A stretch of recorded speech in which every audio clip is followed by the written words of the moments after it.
Jangan lupa selalu memakai masker dan tetap di rumah saja ya. Jangan lupa cuci tangan dengan sabun. Assalamualaikum warahmatullahi wabarakatuh. Halo anak-anak solih-solihah, apa kabar semuanya? Alhamdulillahirrabbilalamin. Pada kesempatan hari ini kita bisa kembali belajar bersama pada mata pelajaran pendidikan agama Islam bersama Bu Desti. Hari ini kita akan belajar materi tarikh Islam dengan tema kisah Nabi Ibrahim. Tapi sebelumnya marilah kita berdoa sebelum belajar. Wahid isnani salasah. A'udzu billahi minasyaitonir rajim. Bismillahirrahmanirrahim. Asyhadu alla ilaha illallah wa asyhadu anna Muhammadar Rasulullah. Saya bersaksi bahwa tidak ada Tuhan selain Allah, dan saya bersaksi bahwa Nabi Muhammad itu utusan Allah. Raditu billahi robba wa bil islami dina wa bi Muhammadin nabiyya wa rasula. Rabbi zidni ilma warzuqni fahma. Rabbi shrahli sadri wa yassirli amri wahlul 'uqdatam min lisani yafqahu qawli. Allahumma la sahla illa ma ja'altahu sahla wa anta taj'alul husna idza syi'ta sahla. Amin. Selanjutnya kita hafalkan surat An-Naba, melanjutkan dari ayat 10 sampai ayat 12. Wahid isnani salasah. A'udzu billahi minasyaitonir rajim. Bismillahirrahmanirrahim. Waja'alna laila libasa waja'alna an-nahara ma'asha wa banaina fawqakum sab'an shidada. Shadaqallahul adzim. Baik anak-anak, hari ini kita akan membahas tentang kisah Nabi Ibrahim. Nabi Ibrahim merupakan nabi yang ke-6. Nabi Ibrahim dijuluki juga sebagai bapak para nabi, karena banyak dari keturunan Nabi Ibrahim menjadi nabi dan rasul. Contohnya yaitu Nabi Ismail, Nabi Muhammad, dan masih banyak lagi. Hari ini Bu Guru akan menceritakan kisah Nabi Ibrahim dan mukjizat Nabi Ibrahim. Nabi Ibrahim merupakan putra dari Azar. Azar adalah ayah Nabi Ibrahim yang bekerja sebagai pembuat patung. Ayah Nabi Ibrahim merupakan kaum dari Raja Namrud. Azar merupakan tangan kanan Raja Namrud. Saat itu raja yang berkuasa pada masa Nabi Ibrahim yaitu Raja Namrud. Raja Namrud adalah raja yang sangat jahat. Dia tidak mempercayai adanya Allah. Bahkan Raja Namrud mengakui dirinya sendiri bahwa dialah Tuhan. Dan Raja Namrud menyuruh kaumnya untuk menyembah dia. Dan barang siapa yang tidak mengakui bahwa Namrud adalah Tuhan, maka akan dibunuh.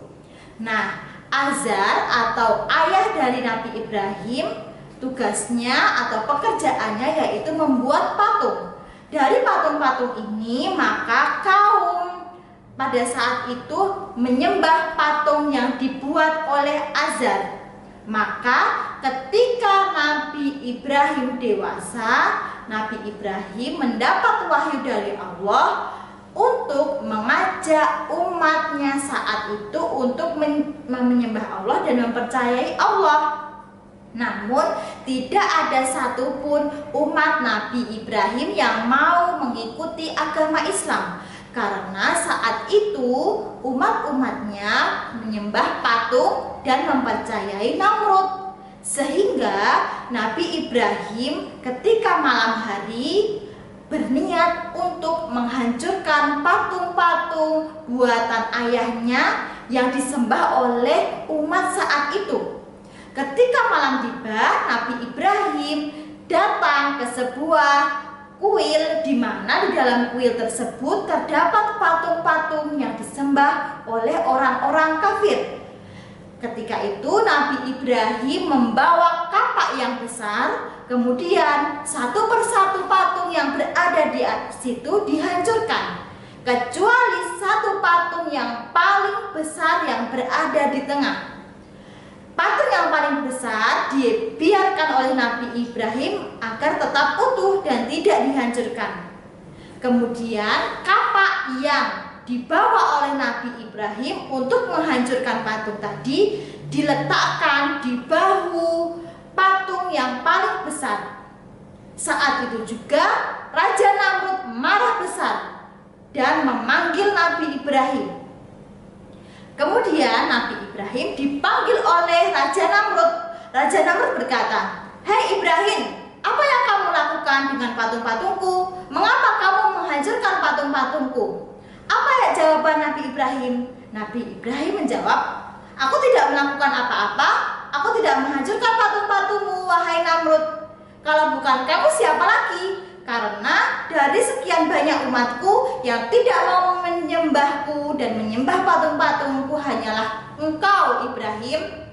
Kemudian Nabi Ibrahim menjawab, "Namrud, tanyalah kepada patung yang paling besar itu, karena hanya patung yang paling besar itu yang tidak hancur dan di atas pundaknya ada kapak."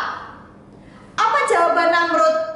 "Mana mungkin patungku bisa berbicara, mana mungkin patungku bisa berjalan, bahkan menghancurkan patung-patung yang lain." Itu jawaban Namrud. Kemudian Nabi Ibrahim menjawab, "Jika patungmu tidak bisa bicara, tidak bisa melihat, bahkan berjalan, kemudian tidak punya akal, mengapa engkau dan kaum-kaummu menyembah mereka?" Saat itu juga Raja Namrud tidak bisa menjawab pertanyaan dari Nabi Ibrahim.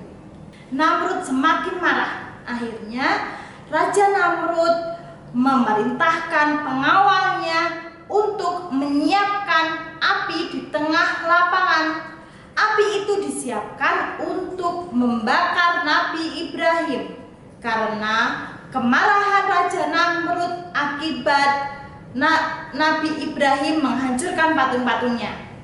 Saat itu juga penduduk Babilonia saat itu berkumpul di lapangan dan hendak menyaksikan pembakaran Nabi Ibrahim. Nabi Ibrahim selalu berdoa, terus berdoa meminta pertolongan dari Allah. Dan apa yang terjadi?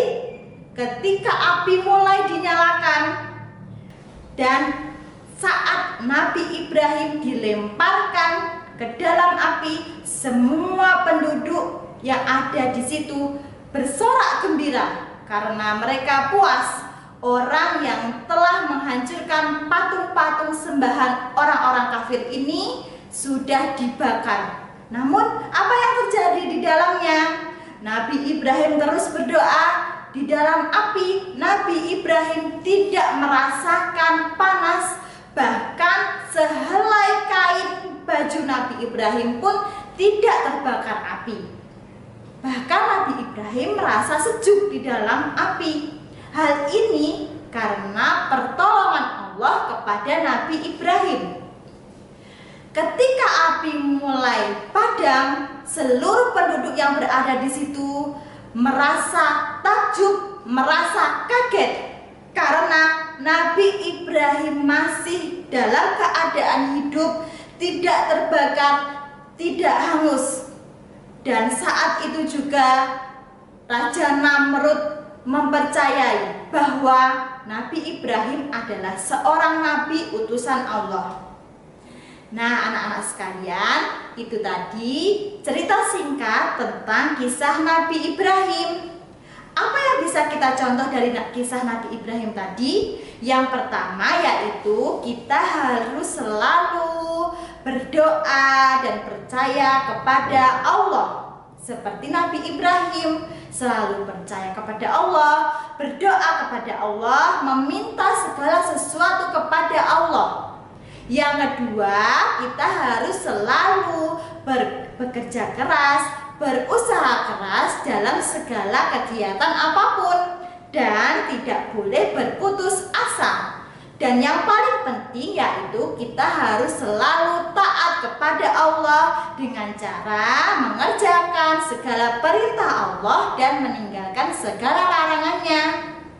Baik anak-anak sekalian, demikian tadi materi kita hari ini. Pesan Bu Desti, marilah kita semuanya mencontoh, meneladani kisah-kisah Nabi kita umat Islam dengan mencontoh segala perbuatan baik mereka dan menerapkannya pada kehidupan kita sehari-hari. Baik anak-anak sekalian, marilah kita tutup pelajaran pada hari ini dengan membaca hamdalah dan doa kafaratul majlis. Wahid, isnani, salasa. Alhamdulillahirabbil alamin. Subhanakallahumma wa bihamdika asyhadu alla ilaha illa anta astaghfiruka wa atubu ilaih. Alhamdulillahirabbil alamin. Jangan lupa rajin belajar, sholat 5 waktu, dan tetap di rumah saja ya. Terima kasih. Wassalamualaikum warahmatullahi wabarakatuh.